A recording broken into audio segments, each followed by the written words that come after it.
You're listening to episode 59 of Liz's Healthy Table.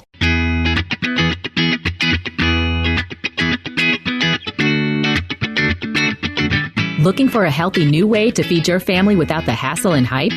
Welcome to Liz's Healthy Table, where your host, registered dietitian nutritionist Liz Weiss, serves up fresh and flavorful recipes with a tasty side of science, good nutrition, and fun. Are you and your family ready for some wholesome food that tastes great too? Don't change that dial. Your food adventure starts here.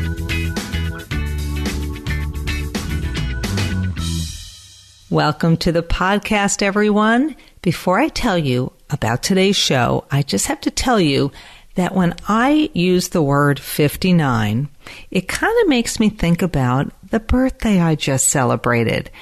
Yikes, 59, I cannot believe it. You know, I don't think too much about birthdays because I must admit I feel young at heart. But this is kind of a big one because I'm 1 year away from the big birthday. And it's gotten me thinking that maybe I need to start planning a fun way to celebrate. And I would love your input. I'm not a very good planner, I must say. So if you have any exotic place that you think I should go or something you think would be really fun to celebrate the big birthday, just shoot me an email, liz@lizshealthytable.com.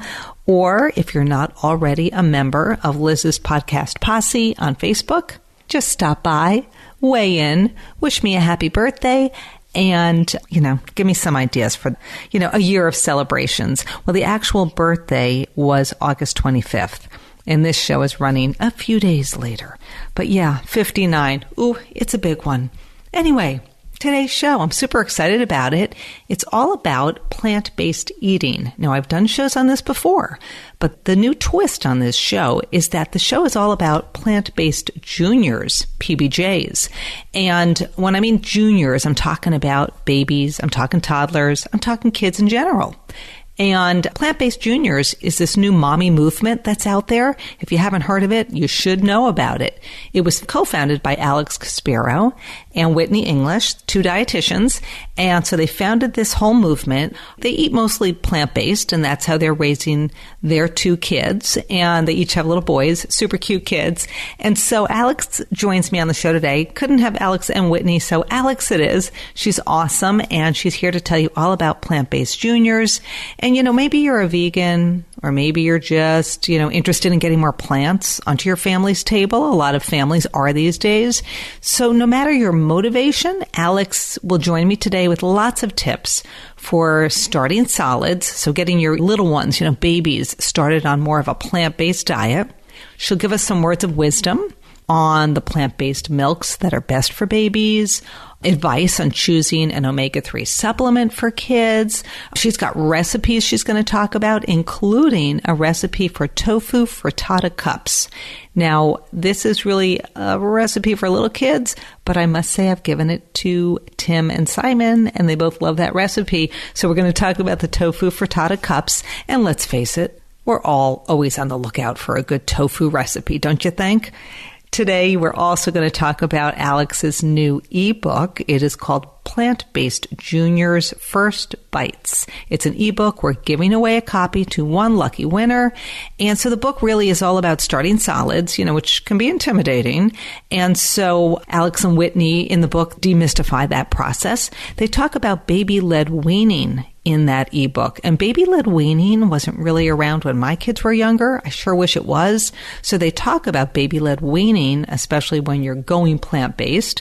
They've got all sorts of tips in the book about nutrients of concern, calcium, iron, zinc, omega-3, nutrients you might be concerned about if you're not consuming dairy and meat and seafood. How do you get those nutrients from a plant-based diet? And the book also has 20 colorful and nourishing recipes, including the tofu frittata cups. So check that out on the lizshealthytable.com/podcast page, episode 59. That's where you can learn more about the book, get that tofu recipe, and then also enter for a chance to win. And by the way, if you have older kids at home, I promise you that all of the insights and tips that Alex gives us today still apply. especially if you're raising plant-based eaters. All right, Liz's Healthy Table. It is brought to you by my friends at superhealthykids.com, your one-stop shop for recipes, meal plans, cooking videos, and tips for feeding kids of all ages. My show is also brought to you by the Parents on Demand Network. This is an app filled with parenting podcasts, including mine, but shows that tackle everything from pregnancy to raising toddlers, and we know there's, never a dull moment there.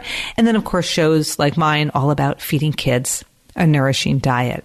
You can check out Parents on Demand, all the shows, and the app over at parentsondemand.com. Hey, Alex, welcome to the podcast. Thanks, Liz. Thanks so much for having me. And I'm so excited to have you back. First show number 2, now show number, I think this is going to be 59. Wow, congratulations. Yes, I'm so excited to talk about my new venture with you. Yeah, and I know you're super passionate about PBJ, plant-based juniors, but before we get into that, just give everybody a little bit of background about yourself, people who might not have listened to episode 2. Tell everybody a little bit about yourself, where you work, where you live, a little bit about your family. So just give us the Alex backstory. Sure, yeah. So I am a dietitian. My name is Alex Caspero, and I am currently in St. Louis. I live with my husband and my almost 2-year-old son. His name is Vander. I run the website Delish Knowledge. We were on episode 2, like you talked about, when I introduced my new cookbook. And I also am the co-founder of an online platform called Plant-Based Juniors. And before we talk about plant-based juniors, tell me a little bit about Vander, a good little 2-year-old, terrible 2-year-old. Like, what's going on with him right now? He's a good little 2-year-old. He's a very cuddly baby. So he's my sweet little boy, little blondie. I don't know how that happened. My husband and I both have very dark hair, and we have this like blonde, blue-eyed little chunky baby. But no, he's really great. It's a very fun age, and I'm very fortunate to get to enjoy this time with him. Yeah, I think I've talked about this on the show before with my boys. We never had the terrible 2s, but we had the really naughty 3s. Oh, yeah. Yeah, they get into all sorts of mischief when they get to be 3. Yeah. I mean, it's not always, super rosy, but for the most part, he's a pretty good baby. And what about your hubby? Was he always a plant-based eater himself, or did you marry a meat not eater? At all. You had to convert him? Well, so interestingly enough, his family is into dairy farming. His grandfather is a dairy farmer up in Wisconsin. And so, when he met me, he was definitely a sort of traditional meat and potatoes eater, which was fine. I told him that was absolutely fine. I had been a longtime vegetarian and, no big deal. And then probably about 3 to 4 years into our relationship, he read a book and was kind of curious about it and said, okay, I'm going to try to be vegetarian. And, he's been that way ever since. And that was about 6 or 7 years ago. And so it kind of works out nice, especially when I want to raise my son this way. It's nice having a partner that has similar values. So there's no friction in how sort of our family eats. And is he a vegan or a vegetarian? Nope, he's a vegetarian. He will never probably go away from the cheese. That's just too ingrained in who he is. And that's fine. I love cheese as well, and I will occasionally eat it. Okay, so part of his DNA, I would say. I think so, yeah. And he always tells me, don't you ever take away my cheese. I say, okay. All right, so he's a cheesehead. We agree. He's a cheesehead. Definitely. All right, that's fine. Good to know. All right, plant-based juniors. I love this. PBJ, of course, who doesn't love peanut butter and jelly, but PBJ, I love the play on words. So tell everybody a little bit about plant-based juniors. And you also created this website with another dietitian, so we need to give her a shout out. So tell us about that. Yeah. So, when I became pregnant, like I said, I was a longtime vegetarian. And I think like with any life change, you just start questioning things. I started to get very nervous that I was now, potentially harming this baby, and really was unsure if my vegetarian or my mostly vegan diet was safe, not only for me, but also for, this baby that I was now carrying. And I tried to look into research, and I found it to be very confusing and a lot of contradictory information. And I just really couldn't find find like a one-shop kind of stop that I trusted that really had the information that I was looking for. And around the same time, a very good friend and a dietitian colleague, Whitney English, she runs the website Whitney ERD. She was also pregnant, and we started, chatting back and forth about, hey, did you see this study? No, have you seen this? And we just thought, gosh, you know what? If the two of us as dietitians with advanced degrees in nutrition are having such an issue trying to really figure out what is correct and what is not, other moms have got to be in the same boat. And, we decided that Plant-Based Juniors would really sort of be this educational platform, to help parents who not only are pregnant, but raising infants, raising toddlers, raising kids under sort of this plant-based umbrella, and hopefully to give them the information that not only we were finding out ourselves, but that they were interested in. And so you've got a website, I know you're really active on Instagram. So Yes. How can people find you? People listening who say, gee, I want to raise my baby, my child, my family more plant-based. How can people tap into all of your resources? Yeah, we're really active on our Instagram page, and we post at least every day. We've got a lot of resources, recipes there. We have a blog. It's new. So we started this company last year. So we're sort of still in that infancy stage on the website, but we do have a blog and we publish every week. So they can also find all of that at plantbasedjuniors.com. And is that your Instagram handle as well? Yep, at Plant-Based Juniors. Okay. Yes. And we're also on YouTube. So we've got some really great informational videos, and that's just Plant-Based Juniors. Okay. So when we hear this term plant-based, and I've been talking about it a lot on my podcast lately. Yeah. When I think of plant-based, I'm thinking about sort of the Mediterranean, where mostly your diet is, mostly plant-based. Sure. People who are vegans think, well, that's plant-based. People who are vegetarians say, no, I eat plant-based. Or maybe someone who's just into the whole Meatless Monday trend, which is a good one, say, I'm plant-based. So with PBJ, plant-based juniors, these kids that we're raising to be more plant-based, what does that mean? Yeah, so just want to say off the bat too, we are very inclusive. We think all of that works. We really want to support everyone and all of their diet patterns, because we just think that, the more plants that we collectively eat, the better. So whether that's my Meatless Monday enthusiast or my strict vegan, we kind of consider all of those definitions to be under the plant-based umbrella. And that's why we call ourselves plant-based, because, we think that the vegan term is definitely, absolutely no animal products. There's usually a lifestyle component that goes along with that. And we find that the plant-based term just really fits us and how we eat and how we raise our kids a little bit better. We actually call ourselves predominantly plant-based, which means that, we do allow for animal products. I do eat cheese, like I mentioned. I love eggs. And, occasionally I will even eat seafood. So, really kind of giving that flexibility. We just find that works best for us and our families. And that's the philosophy that we adhere to. But I think in general, any diet that is deriving most of its foods from plants, perhaps with a reduced intake of animal foods, I would consider it to be plant-based. Okay. And what are the benefits of plant-based? Just give us a little bit of that science. Yeah. So, in general, we see that the biggest benefit is that plant-based diets are associated with lower rates of chronic diseases. So things like heart disease, there's some great research around certain types of cancers, obesity, diabetes. And then plants, of course, contain antioxidants, polyphenols, they contain fiber, things that tend to be lacking, especially when we compare that to the standard American diet.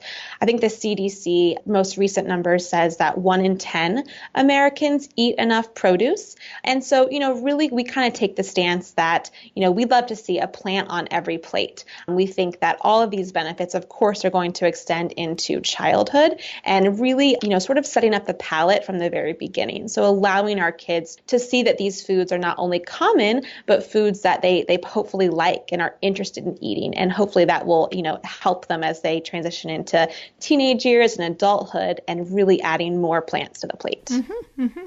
And you've got, we talked about your website and we talked about Instagram, but you also have this ebook called First Bites, and we're giving away a copy to one lucky winner. So remember, everybody, head to the show notes from this episode on Liz's Healthy Table and enter for a chance to win. And we're going to open this giveaway to the whole world because it's an ebook and we don't have to worry about shipping to, wherever, right? We can send it anywhere. So tell us about this book, First Bites. Yes. So First Bites really came to when my son turned 6 months and I wanted to introduce him to solid food. And I was really interested in the idea of baby-led weaning. That's sort of the, I don't want to say a trend, but it's definitely becoming more and more popular. And I was really interested in it. And it kind of aligned with what I thought would be a great way to introduce solids to him. And when I started reading the various baby-led weaning books out there, there's really a large emphasis on meat. Of course, meat is a really great source of iron, and iron is critical after 6 months because that's when babies' supplies tend to drop off. And so we really want to make sure they're getting iron through their food. Well, here comes this, questioning again of, oh gosh, am I able to give my son enough iron-rich foods in the amounts that he needs doing baby-led weaning and also not offering meat? And so First Bites really is developed from there. It's an idea of introducing solids. It's heavily baby-led weaning, but we don't adhere to any sort of right or wrong when it comes to introducing solids. We think that both traditional purees and baby-led weaning is a great approach, or combining the two is great as well.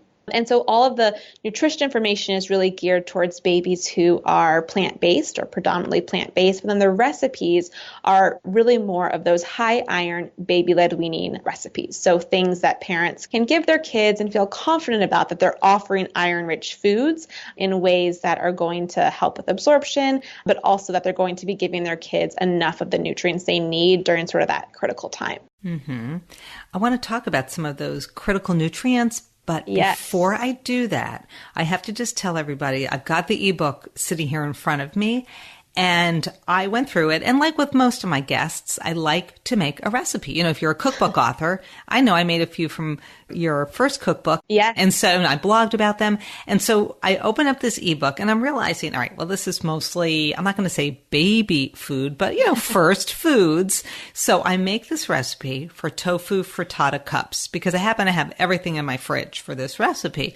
And so I make it and I then have it for lunch. And I say to my husband, Tim, hey, do you want one of these little frittatas in your salad, with your salad today? And he's like, sure. And then Simon comes, my 20-year-old, he comes in the room. I said, hey, do you want to try one of these? Yeah, what is it? I'm like, well, it's actually baby food. He's like, I don't want it. I said, no, it's not really baby food. It's, made with tofu. You'll like it. Dad liked it. So, of course, he has one, and then he wants a second one. You know how these things go. Yes, I love it. There's like half of a frittata left. I'm like, can I just eat that one? Because these guys have like gobbled everything up. But I was hoping you could tell everybody a little bit about this recipe. I don't know if you have it open in front of you. I should have pre-warned you. But tell us about the ingredients, and then how do you make it? Because it's actually really easy. Yeah, well, I'm so glad that you liked it. And I'm also so glad that your husband and your son like it. I think tofu sometimes can be polarizing. You either love it or you hate it. So I'm glad to hear that you enjoy it. Yeah. So, we consider the tofu frittata cups to sort of be baby's first omelet. And if you're familiar with tofu, or if you cooked with tofu before, you know that it can have a very similar texture to eggs. I use tofu often in a tofu scramble. And so when I was developing recipes for First Bites, I wanted to do something that my son could hold in his hand and kind of gnaw off. Kids sort of have that palmar grasp in the very beginning. And so food needs to be shaped that they can hold it in their fist and then kind of eat on each end. And tofu scramble just wasn't going to do it. So the basic idea is that you're making an omelet base. And just, if you do get the book or if you're interested in the recipe, just know too that this same puree can be used in actually making an omelet. So you don't have to do them into the frittata cups. You can use them in a pan like you would make an omelet. You're going to puree the tofu with some spices, some nutritional yeast. And if you're not familiar with nutritional yeast, it kind of gives it this like faint, cheesy, really umami taste. And then for adults, if I'm making this for my older kids or for adults, I also will add in a little bit of black salt. And that's sort of this like sulfur tasting black salt that really kind of gives it that eggy taste. So anyways, you puree that in a blender and then you saute any vegetables. And this is the nice thing about these cups is that they're really versatile. In the book, we use a combination of spinach and red pepper, but any vegetable, anything that you like in your eggs is going to work. I've made them with mushrooms, with leftover, Swiss chard. If you like it with eggs, you're probably going to like it in these cups. And then you just combine them and bake it. And the idea is that they're these sort of like mini frittata cups that babies can eat, but also adults can enjoy as well. And, that's the nice thing I think about a lot of these recipes and baby led wean in general is that I'm not making, several different dishes for the entire family. What I'm making for my son, my husband, and I can often eat as well. And I will tell you, when I made the recipe, I decided I was going to add some shredded cheese. I actually have a vegan cheese in the fridge now. And so I added shredded cheese to a few of them just to kind of see what happened. And they were great. I'm sure. I tend to add cheese to a lot of things. I'm like your husband, a bit of a cheesehead. And I really liked it with the cheese added to it. Good. And, we ate it over a salad. So it was sort of like a little topper that way. And I feel like it's one of these versatile recipes. And like you said, and I actually think you could scramble it up. I think you could turn this into a scramble. Yes, absolutely. Especially, as kids develop more of that pincer grasp and are able to pick up those curds, and hopefully it's a versatile recipe that's going to grow with baby and with adults. And I'm glad that you liked it over a salad. I usually make these and then just keep them in the fridge, and they're great just to kind of pop in. I like them on English muffins. So, really any way that you like to eat an egg, you'll probably enjoy this recipe. Yeah. And I know we talked about iron before. So tofu has iron then? Yes, tofu has iron. Okay. And where else would you get iron if you were eating mostly plant-based? Yeah, so one thing I just sort of want to say about iron too is that we talk a lot about enhancing iron absorption. So iron is fairly abundant in plant foods. The problem is that it's not very well absorbed. So iron in plant foods is considered to be what's called non-heme iron. And of course, iron in meat is heme iron. And iron in animal products and in meat tends to be much better absorbed than plant iron. However, if we combine a source of vitamin C, so think things like citrus, red bell peppers, potatoes, cauliflower, adding in a source of vitamin C to any non-heme or plant-based iron source actually increases in absorption by 4 to 6 times. So, it really makes a huge difference. And that's why all of the recipes in the book that are an iron-rich recipe also contain a source of vitamin C. So, for instance, in the tofu cups, that's why we added things like spinach, red bell peppers, but we really try to educate parents around offering iron-rich foods often, but also offering that source of vitamin C to really enhance absorption. So give us a few other iron-rich plant-based foods. Yeah, so iron is found in beans, in tofu, like we mentioned, in lentils, quinoa, broccoli, and these same foods tend to also be good sources of zinc, which tends to be another nutrient of concern for plant-based kids. And we need zinc for muscle development, brain development. What are the roles of zinc? Yes, exactly. Red blood cell development, immunity, zinc is definitely very important in infant development. Mm-hmm, mm-hmm. And then calcium is another one, right? Because we always think about, back to our cheese, that cheese is such a great source. And if you're not doing traditional cow's milk cheese, then where are we going to get our calcium if we're a plant-based kid? Yeah, and calcium, I think, is probably one of the most common questions that we get from parents, and rightly so. Like you mentioned too, we tend to always associate calcium with cow's milk or cow's milk products, and we take those away. Most people are like, well, I don't even know where else calcium is found. So, from 6 to 12 months, you're also going to be getting calcium, of course, in either breast milk or formula. And then after that, just like we would start to introduce cow's milk after 1, we do recommend a fortified plant-based milk. Our favorite choices are a fortified pea milk or a fortified soy milk. Both of these options are going to have just as, if not more, calcium depending on the brand, and the bioavailability is the same. So just about 2 cups of those fortified plant milks are going to give most kids the calcium they need. And of course, they can round that out with things like broccoli, oranges, beans again, tofu. And then we also like to incorporate a lot of recipes using tahini, which is a sesame seed butter that's high in calcium, and almond butter, which also tends to be high in calcium. I love those 2 ingredients. I do too. You mentioned the pea milk and the soy milk, and all these plant-based milks are getting a lot of attention. And do you like those 2 milks in particular because they have more protein than, say, an oat milk or an almond milk? Yeah, they have more protein, but they also have more fat. And that's something that I think that doesn't get talked about enough. When we talk about plant-based kids, especially when we talk about plant-based infants, we really want these diets to be high in fat. Recommendations are about 35 to 40% of calories from fat, sort of from, 1 to 2 years old. Well, The good thing for adults is that a traditional plant-based diet tends to be a little bit lower in fat, but that isn't necessarily a positive when it comes to our infants and to our young toddlers. And so we really want to make sure that we're offering sources of fat, and that includes some of those milks. And so the pea milk does tend to have some natural occurring fat, and there's usually some added oils in that. And then soy milk is actually a good source of fat as well. And so we really recommend those over things like almond milk, which just nutritionally is fairly low. It doesn't have a lot of calories, doesn't have a lot of fat, doesn't have a lot of protein.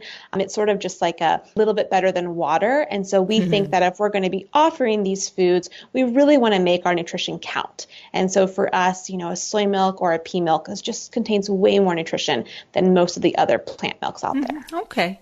Hey, what is Vander's favorite recipe from the book? We talked about the tofu frittata, but what's he into? Yeah, so the two recipes I probably make over and over again are the tofu marinara sticks. And if you liked the frittata, you'll want to try these. They're essentially, baby's first Parmesan. They're tofu sticks covered in marinara and then a little bit of nutritional yeast, again, to kind of give that umami, cheesy taste.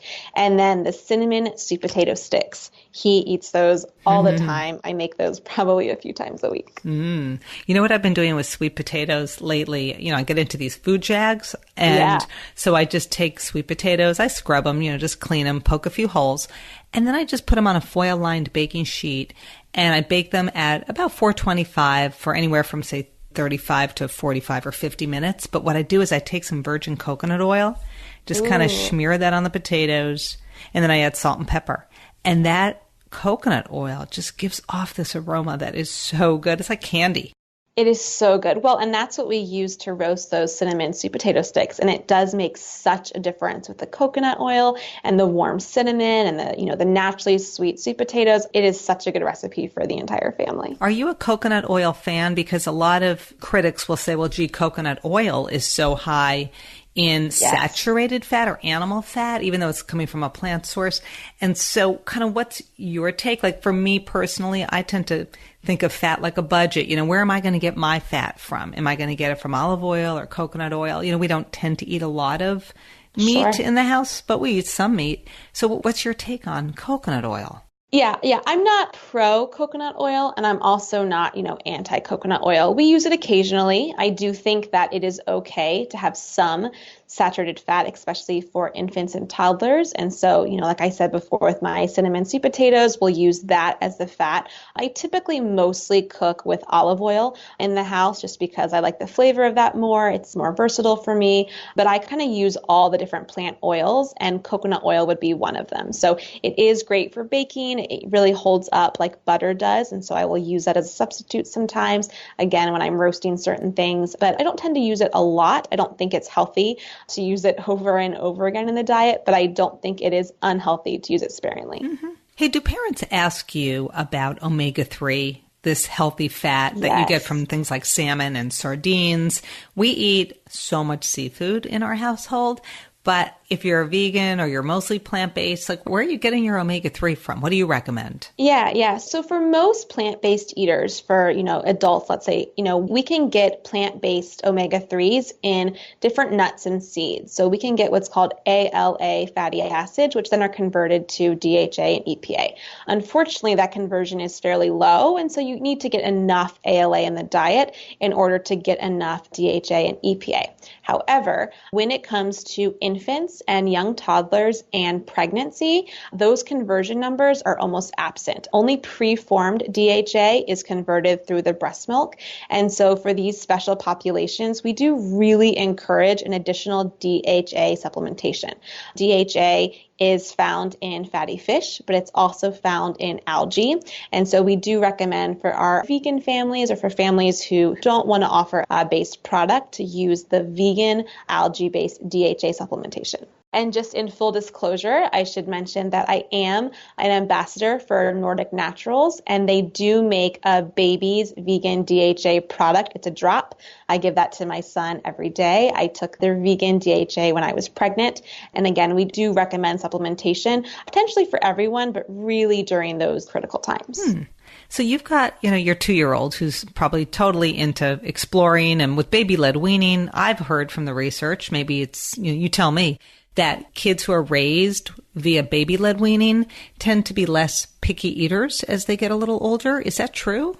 Yeah, there is some research. Unfortunately, there's not a ton of research on baby-led weaning, so, it's hard to say definitively yes. But yeah, there definitely is some preliminary research that shows that may reduce picky eating. When it comes to my son, I always say, I don't know if it's nature versus nurture. I love food. There's very little food that I don't just really enjoy eating, and he definitely has that pleasure as well. When I'm in the kitchen, he always runs in and asks for a bite, please, or wants me to hold him and see what we're making. So, we definitely go through some picky eating issues. For the most part, he does really enjoy food, whether that was from baby-led weaning or just because I, am always in the kitchen and also love food. It's hard to say. And if you were to walk in the door, let's say on a busy weeknight, and you're like, oh my gosh, what am I making for dinner tonight? Because, you're all going to sit down and eat a family meal.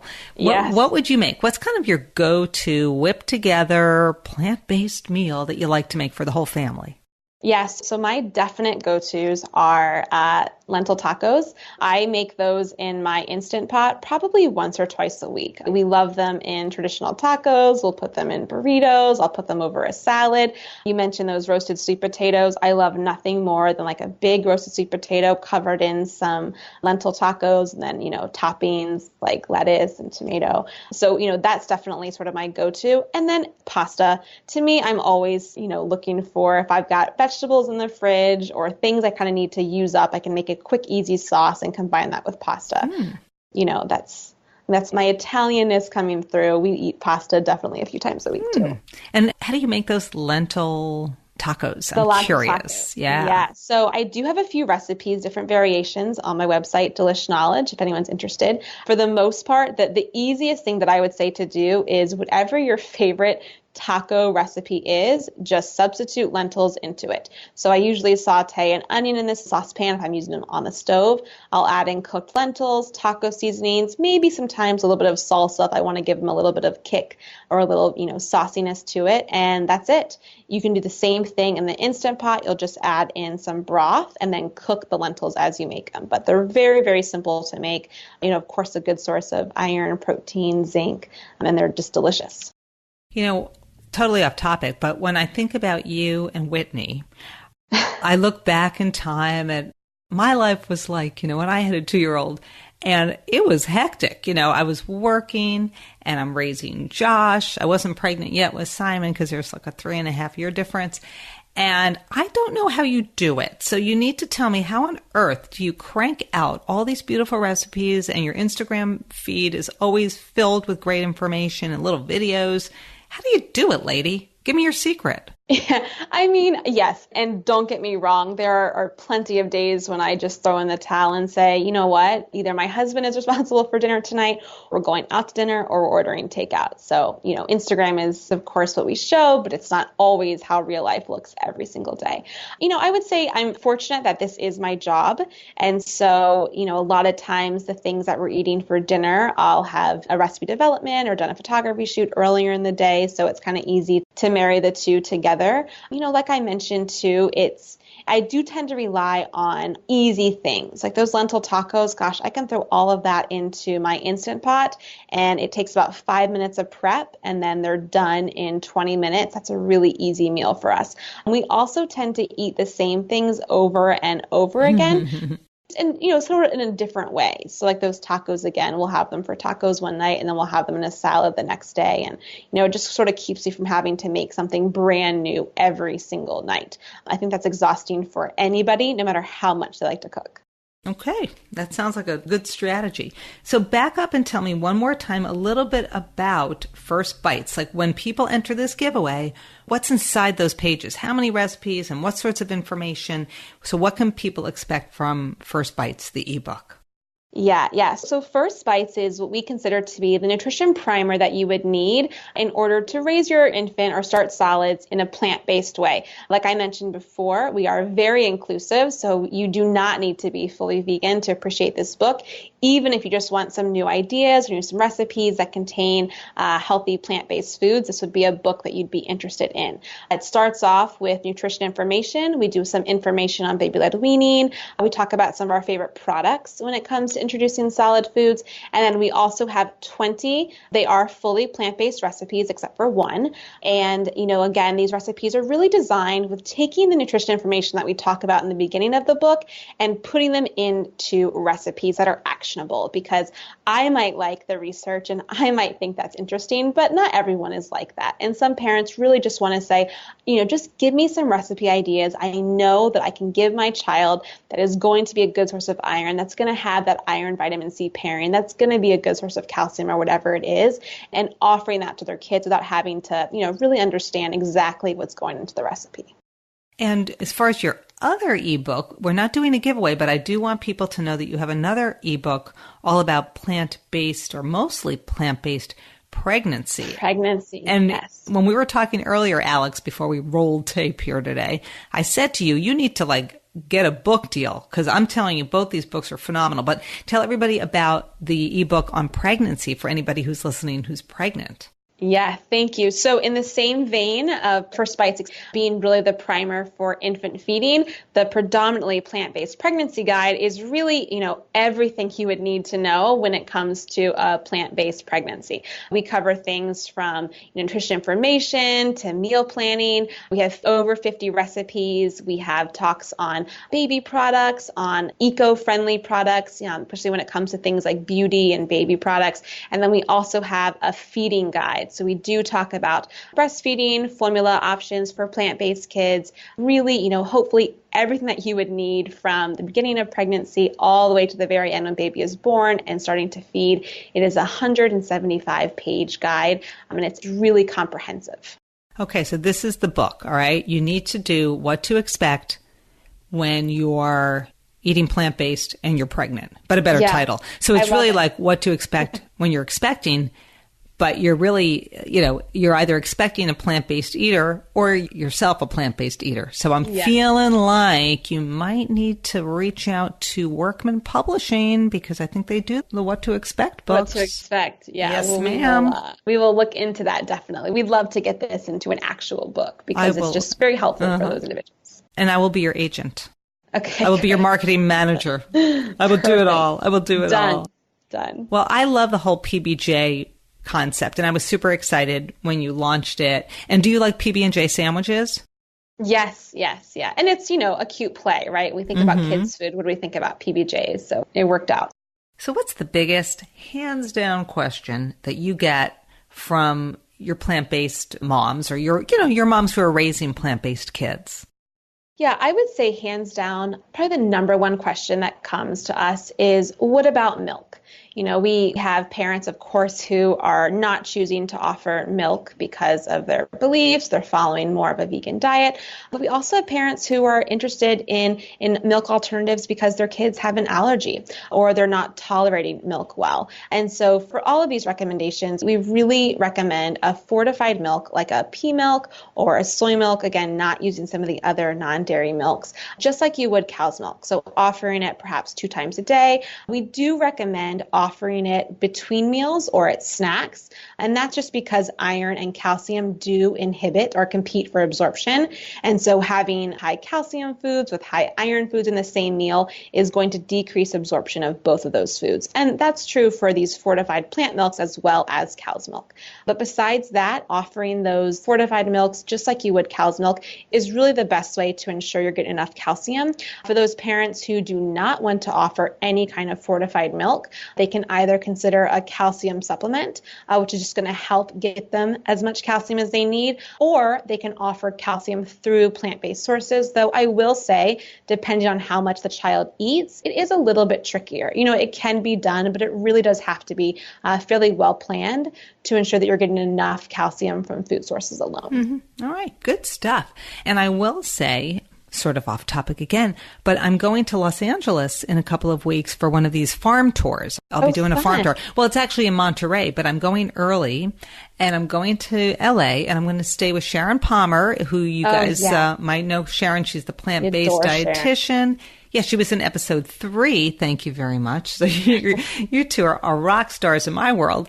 And she's organized a dinner with a bunch of local dietitians, and Whitney, your co-founder of PBJs, is going to come to dinner. So I'm going to get to hang out with her. Yes, yes. And I should also say everyone can follow her on her personal branded page, which is Whitney ERD on Instagram. Yeah, she's great. I mean, both of you are great on camera, and I love all of your Instagram videos. And, even though my kids are older, we're mostly plant-based, and I love the information. So I want to encourage everybody to follow Plant-Based Juniors on Instagram and check out your website. Before I let you go back to your kitchen, which is probably where you're headed next, because that's where I'm headed, because I'm doing some recipe development today myself. But anything else you want to share about Plant-Based Juniors or Vander or raising kids or anything else we haven't hit on today? Yeah, I just want to say, once again, thank you so much for having me on. And hopefully your readers will find some of this information helpful. And again, there are several ways to reach us on social media, but also, if any of these guides sound like something that you might be interested in, you can find both First Bites and the predominantly plant-based pregnancy guide on our website at plantbasedjuniors.com. Fantastic. Well, Alex, thank you so much for joining us today. It was really great. I've been wanting to have you on for a while, so I'm super excited we finally got you back. Yes, thank you so much, Liz. And thank you, everyone, for tuning in today. If you like the show, post a review on iTunes or Stitcher Radio or wherever you get your podcasts.